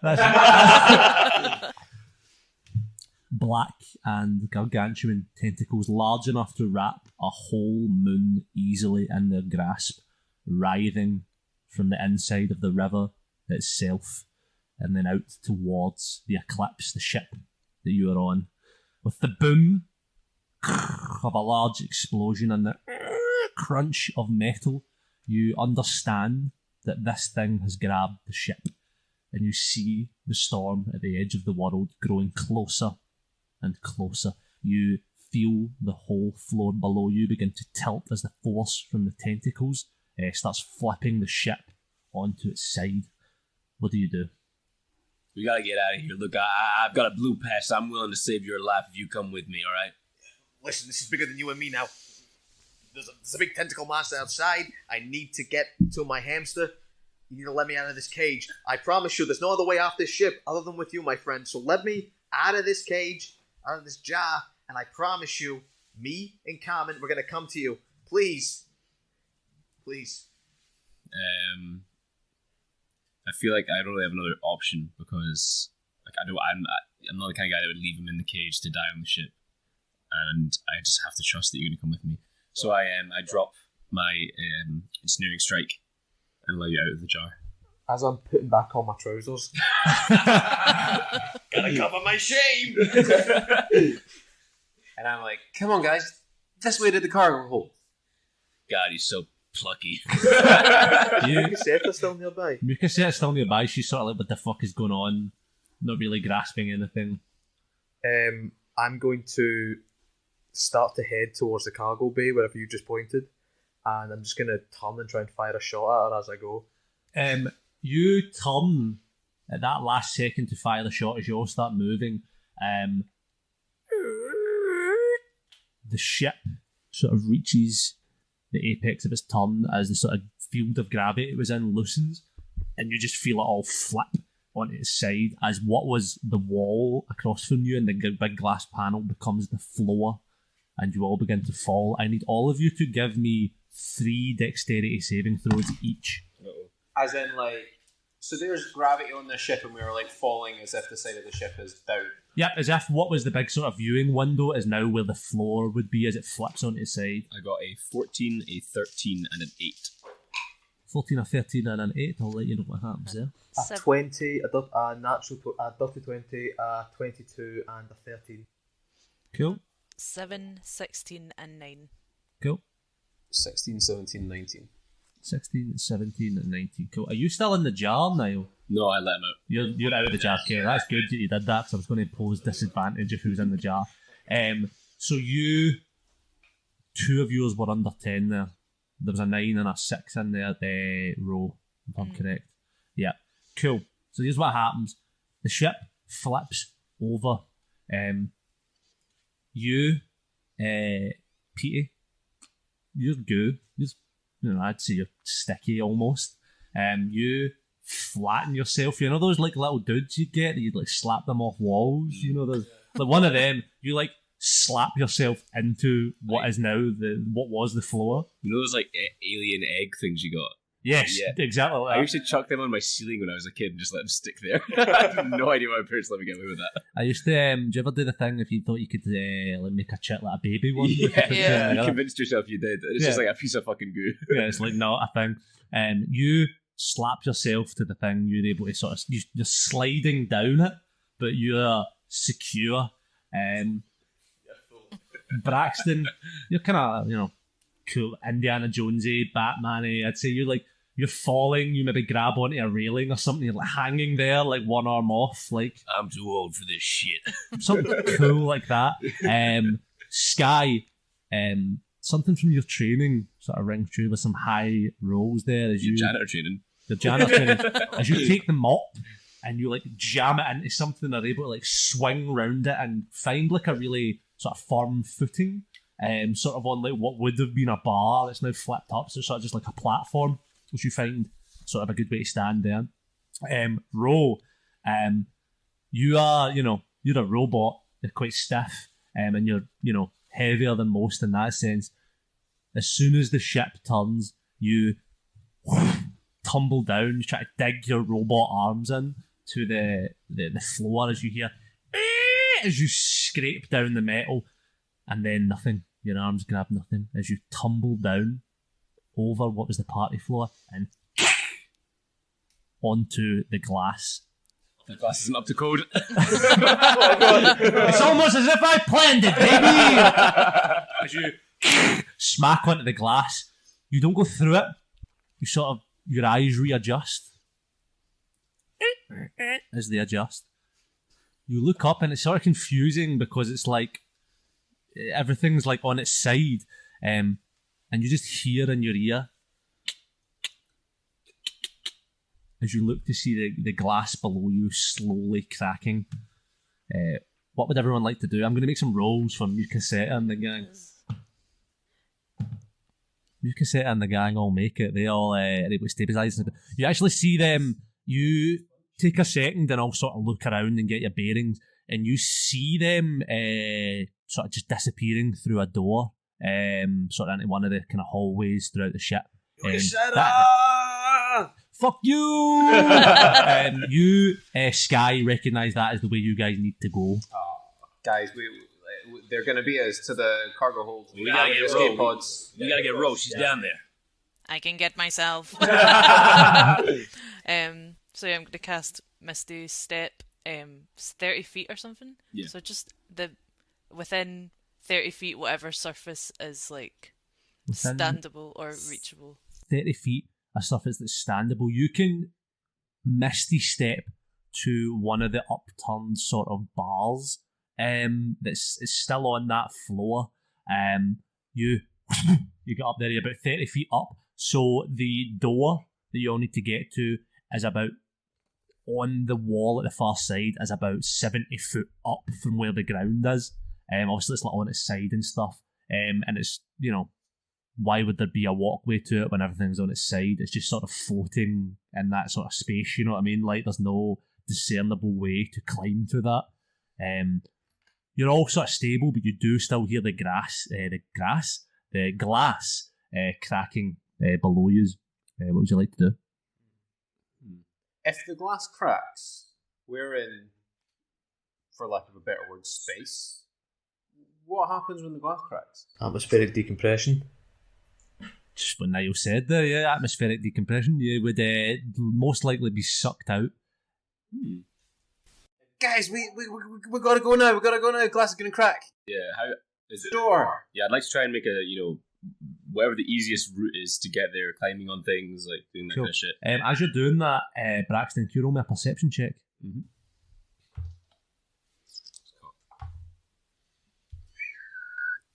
18. You're sort of looking around for the best way to kind of climb over to this door. You see hanging from a cable by the ankle, unconscious but murmuring, the tabaxi waitress earlier. Not in the direction of the door, in the opposite direction. I'm gonna go to her first. You're going to try and save her. Yeah. You can- Typical man. Don't be a hero, kid. We gotta get out of here. What I'm going to do right now, for the sake of this, because this is sort of timed, if everyone rolls me initiative, and we'll enter combat here. Is this gonna be like a athleticsy thing or a dexterity thing? Most of this. It depends how you want to traverse it, because it could be probably mostly athletics. Okay, I'm gonna cast enhance ability on myself, so that I've got the advantage on strength checks thing. And the dexterity I rolled was a 26. Cool. How the fuck did I get that? I don't know. But I suppose it says on my sheet. Oh yeah, because I'm Gloomstalker. Yeah, never mind. 26. What's everyone's initiative? 15? 18? Do you add on Yeah, the initiative Athletic. bonus to the top middle there. Oh, okay. Mine was 26. 16. 16, so that would be you to act first. I'll try and sort of, climb and swing towards the tabaxi woman. You sort of try and climb and swing your way towards there. Did you do a athletics check for that? No. If you give me an athletics check. That's 17. 17. You're able to swing across to her, sort of using the railings of the boogie balcony like monkey bars. You get across to her. She's like hanging upside down, and you're like hanging in front of her. She's unconscious, but she seems stable. What you try to do? You try to just like sling her over your shoulder. Yeah. I'd rather Ro carried her. She's a lot stronger than me, but I don't know how close Ro is to me. Ro is, 80 feet almost directly below where the woman is. All right, Ro. We've done this countless times.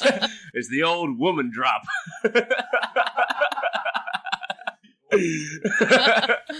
oldest trick in the game.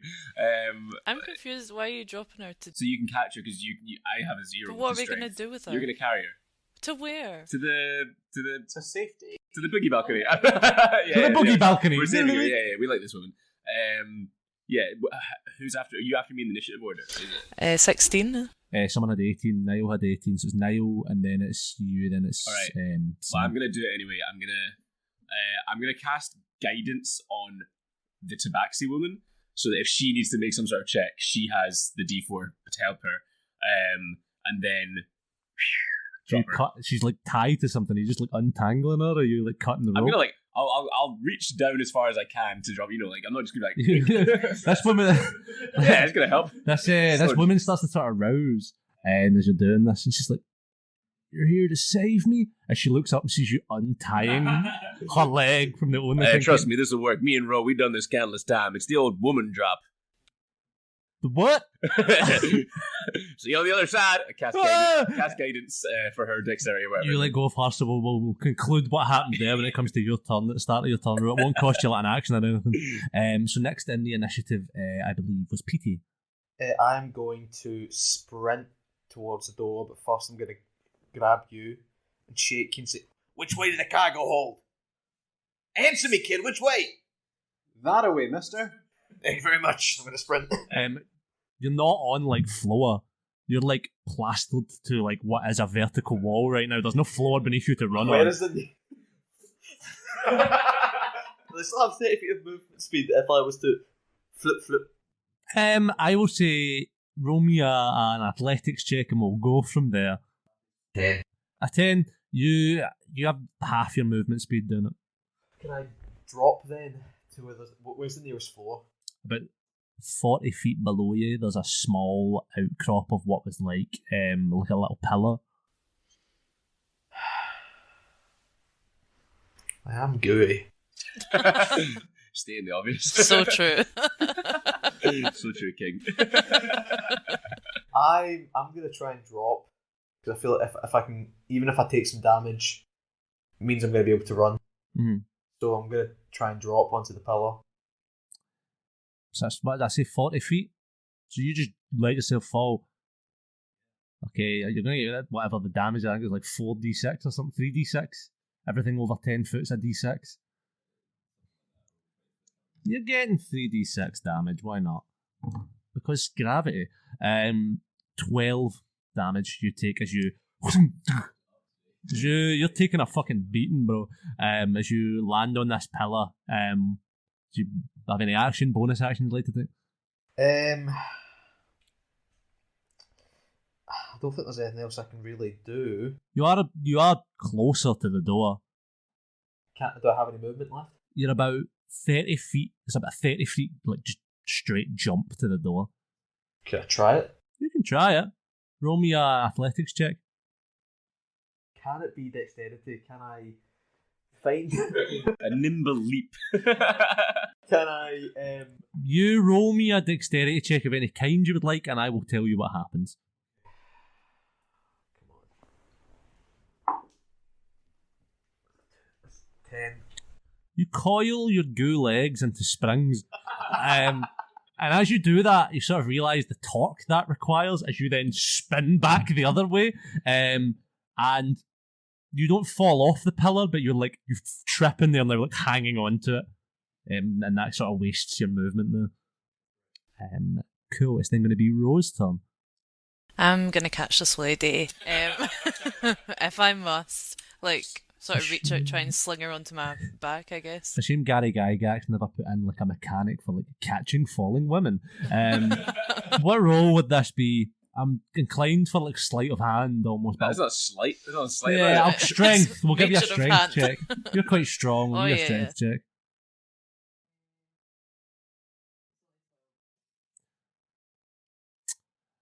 This woman's falling maybe 80 feet, something like that, down to you. She's hitting terminal velocity. 78 feet. I dropped it down a little bit. 78 feet. She's hitting like terminal velocity as she's going down, as you reach out your, thick metal arms. As you catch her, and the kind of sickening crunch that comes with that. And the silence afterwards as she lies limp in your arms. Whoa. She's dead. We pick up on that. I'm just going to toss her over the edge there. You hear another crack as she hits the glass. Cold. Can't say we didn't try. Waste not, want not. We didn't waste not, want not. You threw her away. What would you mean by that statement otherwise? She was dead. Well, okay. Is there anything else you'd like to do with your turn other than murder and innocent? I think... probably... Oh, I don't know. Is there... Well, no, I can't really take it back. She's gone now. Roll me a perception check if you like. It's just 7. You reckon, looking around, everything else is made here of like metal almost, but it's of a cheaper, inferior metal to that which you are made of. You reckon just through brute force, you could claw your way up to this door along the wall. On a 7, you do sort of notice though, some sort of teetering up the top, the boogie balcony. You don't quite see, you don't really get a glimpse of what it is. It's sort of something's going on with the large speaker that you'd seen the engineer moving earlier, Chekhov's speaker. You see that sort of teetering up there, but you don't know on a 7.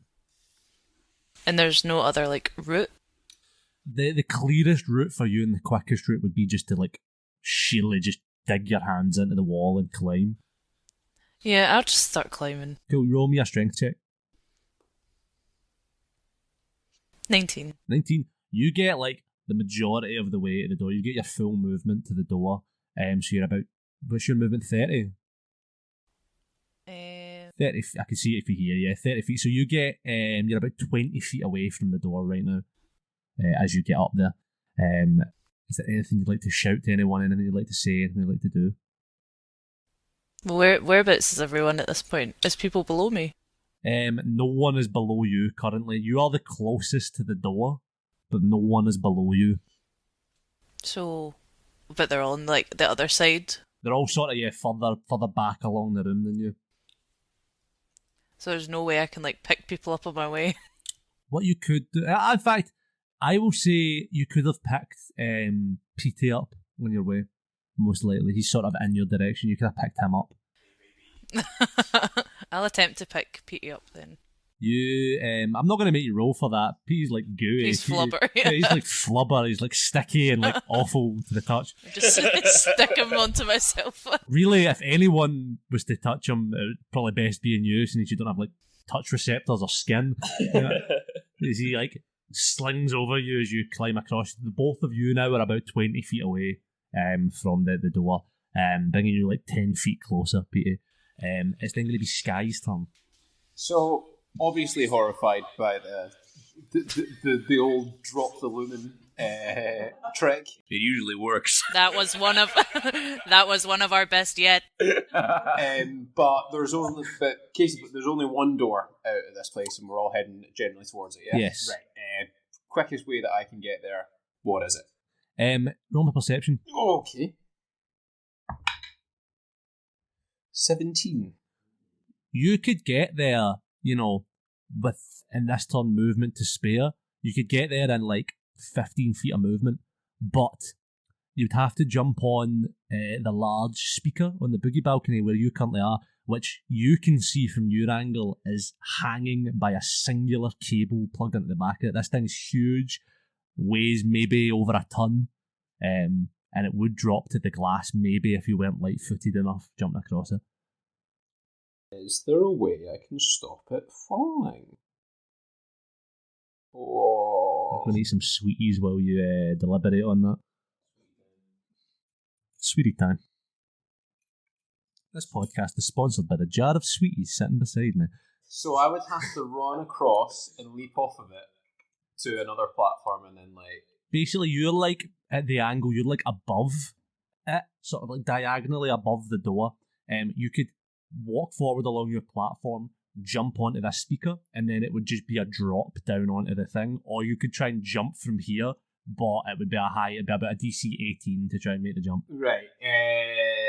I am just gonna go for the jump, but I don't want to cause our lives to be sucked out into space. I'm just gonna go for the big jump. Roll me an athletics check. DC's 18. I cast Featherfall. Cast feather. You jump.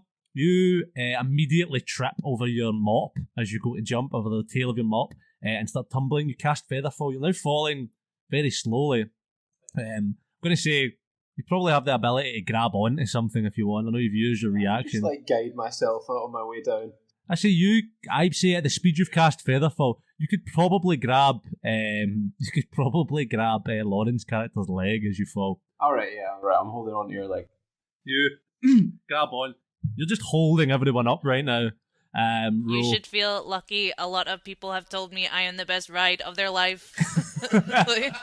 Jesus Christ. You're telling me, honey. Hold on for dear life. Hold on for dear life.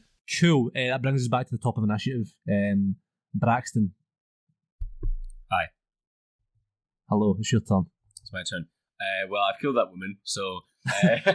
Job done, I guess. Yeah. So I'm just going to pelt it towards that open doorway as well as I can. Cool. Roll me an athletics check. Natural 20. Natural 20. You make it clean to the door on a nat 20. You make it to the door. You sort of use Rose's head as a stepping stone. Yeah, you're going to do the old stepping stone head. You boom, boom, jump across. As you reach there, you look up as you hear a creak and see the speaker has come loose and it dangles directly above you three guys as it's about to collapse. I'm going to turn on it, load in, pull out a bullet, brightly shining, like a bright shining bullet, load it into my gun, and then fire at the speaker. It's a guiding bolt, and it's I don't know if the speaker has an armor class, but it's like a 21 to hit. And guiding bolt does this much damage, I believe. It's at least 6 damage, but I think it does more than that. But it's also now glowing, if that helps. Oh. Yeah.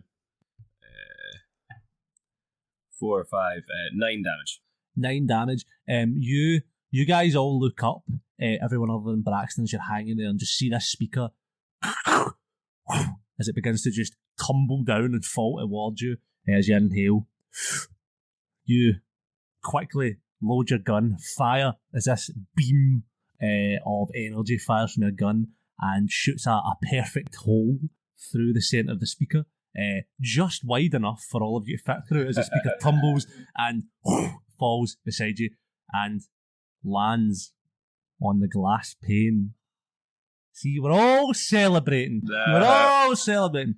I'm going to roll some damage here. The speaker, the glass has 30 hit points left after all that's happened. The speaker is falling from a height of, I think that was 80 feet, I'd said. So it's going to be a lot of D6s here. It's going to be 7d6. If I get less than 30, it's possible. It's not probable. If I get more than 30, the glass cracks and the vacuum of space sucks you out of your death. And that's the end of the campaign, everyone. Yeah, thanks for coming. Thanks for tuning in. So, I have rolled our 7d6s. I made everyone leave and go into another room because it's dramatic. Such a blatant lie. The thing they didn't want to happen was 30 remember, damage. it happened 10 seconds ago for the audience. Yeah, 30 damage being hit. I have rolled, drum roll please, 25 damage as you hear as splinters and cracks go across the full panel of glass, but it does not break. As you're all sort of able to climb now into the that room and shut the door into the hallway as you all make it, and we're out of initiative. What are we doing now? What was your name, son? And I look over at Sam's character. And I like sort of adopt a little bit more of a stance of like, oh, time to make an impression, time to impress. And I go, Tracker Skyway, but you can call me Sky. Trucker Skyway, but Tracker. Oh, Tracker. It's Oh, sorry. It's Tracker, like Tracker, not Trucker. Okay, Tracker like with an A. Okay, Tracker Skyway, but I can call you Sky. Yeah. All right. Not Trucker. That would. Oh, not Trucker. Never mind. And like, I look really like disappointed with like how this first moment of like kid. meeting is gone. Ship's gonna blow up. Yeah, sorry. Let's go. Yeah, where's the cargo? Let's go there. You all start sort of gunning it down what are now like sideways hallways. Sort of fiery explosions rattle your bones and also like limp corpses that are just below your feet. Sort of charred and hit with debris, and some of them like trampled as that sort of tests your balance. A lot of the main passages have been sealed off via like debris or like security protocols. However, Sam, Sky, you know this place almost like the back of your hand, having worked here for 3 days, and feel like you could probably lead the group. What I'm going to ask you to do is roll a survival check with advantage that everyone's fate rests upon. With advantage. This is where like during character I'm creation, gonna I was put like, my hand on Sky's shoulder and say, "It's okay, son. You got this. You know the way." And I'll give you guidance as well. So you can add a D4 if you need to. Add that D4. I don't know if it's going to help much. Good. 4 plus 3 plus 1 is 8. 8. You round a corner, and in front of you, there's a big sort of kind of clown-looking guy with a huge bag, and something blows up behind him and he trips, and loads of marbles fall out of his bag onto the ground. He goes, "Whoa!" Is it Ronald Buttons? Yeah, it's the real Ronald, but you remember him as the guy that you beat up that time. Oh, wait a minute, I know you. I ain't got time for this, Ronald. You try to run by. Everyone can roll me a dexterity saving throw to try and get over the marbles on the ground. 19. 19. Easy. You jump over all of them. 26. 24. What do I add on to that? Dexterity. 14. 14. So you guys all like very, very nimbly like jump around and like move your body. You just stamp on them. You just like crush the marbles and like walk across them. As Ronald Buttons goes, "My marbles!" The lock of the small cramped escape vessel sort of area engages, and you run into that sort of room. There is flaming ruin and bodies lying all around. It seems that people have actually in here, as you look at them, have been like murdering each other to get onto a pod safely. These are all like, mostly criminals and politicians. They're fairly self-serving people. Through a crack in one of the walls, you see part of the sort of tentacle beast seeping through. It's made, for a moment, as you see, not of like a singular flesh, but of like... You're still laughing about it. That's funny, Lauren. That's funny. What's funny, Lauren? My head just keeps being like, oh. Yeah, but back to the scary tentacle beast. It's not scary anymore. You see a fucking tentacle beast that looks like Elvis. Laugh it up. Laugh it up. Yeah, rather than it being sort of made of like one sort of flesh and skin, you see it's made of thousands of tiny, like black worm-like parasites. And without time to hugely stop for a second as you run through, you do get a glimpse that slowly they're falling off of the tentacle and almost crawling towards the bodies. As you all start to run. Is there a pod left? At the end of the room, it appears that there is conveniently a single escape pod left. Hey, nice. Is there anything you'd like to do before you just gun it to the pod? Can I try and look to see if there's any trace of where Mikaseta went? Like, I'm assuming she would have been leaking some ooze. Roll me a perception check or investigation, whatever you prefer. Can I ask as well, is this where the cloak room is, where our weapons and stuff are? Yes. I'd like to get my rifle and my armour. You get your rifle and your armour and stuff. I'd want to grab my stuff too. You all grab your things. Do I grab Carmen, my giant hamster? What did you roll on investigation? Dirty 20. You see a trail of ooze, of goo, little drops heading into the cloakroom area, into the cargo bay. As everyone's looting their stuff, you kind of get your things together and you head over to Carmen's sort of box, cage, and find it's already open and empty. Josh. No. Niall loves two things in this world, horses and hamsters, and when he found out the plasmoids rode hamsters like horses, it touched something deep in his soul. Josh doing this is breaking Niall's heart. Can I do another investigation check to see if there is another hamster? Roll me investigation. But would it be the same? It won't be the same. It won't be Carmen. But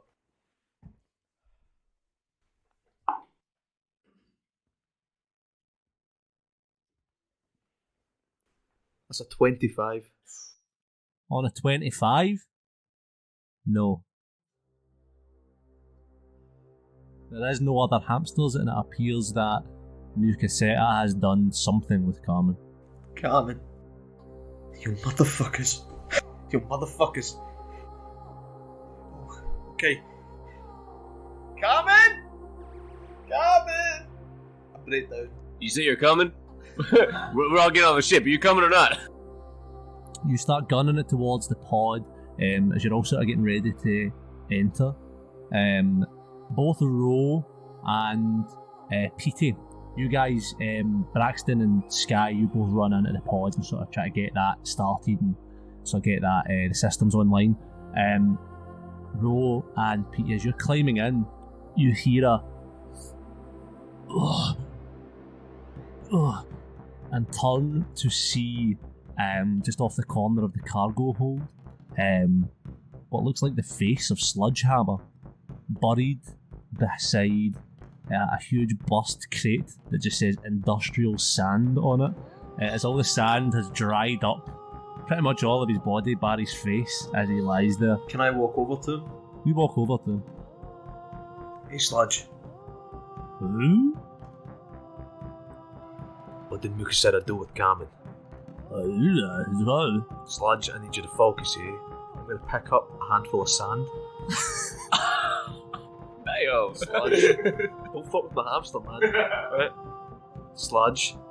I can do this quickly, very, very slowly, or I can let these evil little parasite creatures. See these little things over here? Yeah, you see them. I want you to try and use your mouth and talk. Talk to me. Okay, I know you can do it. Where did Mukaseta take Carmen? He looks you dead in the eye.